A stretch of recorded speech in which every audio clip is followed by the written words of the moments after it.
ဖျားသခင်နဲ့နေဆိုင်စွာတည်ကျွမ်းခြင်းဆိုတဲ့နှုတ်ကပတ်တော်အဖြစ်အနေငယ်ဝင်ငါချင်တာဖြစ်ပါတယ်ဖျားသခင်နဲ့နေဆိုင်စွာတည်ကျွမ်းခြင်းဟာယုံကြည်သူများရဲ့ဘဝအောင်မြင်ရေးတဲ့ပိုအရေးကြီးတဲ့ကိစ္စဖြစ်ပါတယ်လူတွေဟာဘဝမှာဘလောက်ပဲအောင်မြင်ကြီးပွားချမ်းသာထင်ပေါ်ကြောကြနေပါစေ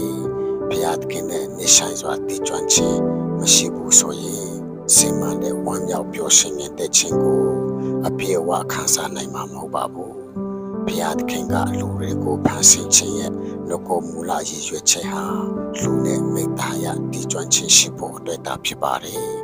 ချစ်ခြင်းရဲ့သဘောတဘာဝဟာကိုယ်နဲ့ချစ်ရတော့သူနဲ့နေစားပြီးမခွဲမခွာပဲအမေရာအတူနေခြင်းတာဖြစ်ပါတယ်အဲဒါကြောင့်ယုံကြည်သူတရားအတွက်ဘုရားသခင်နဲ့လက်ဆန်းစွာမိသားရပြုဖို့တဲ့ပိုအရေးကြီးတာမရှိပါဘူးဆိုတဲ့နှုတ်ကပတ်တော်အဖြစ်အနေငယ်ဝင်ငါချန်တာဖြစ်ပါတယ်အကြောင်းတိုင်းပေါ်မှာဖျားရှင်ကောင်းချီးပေးပါစေ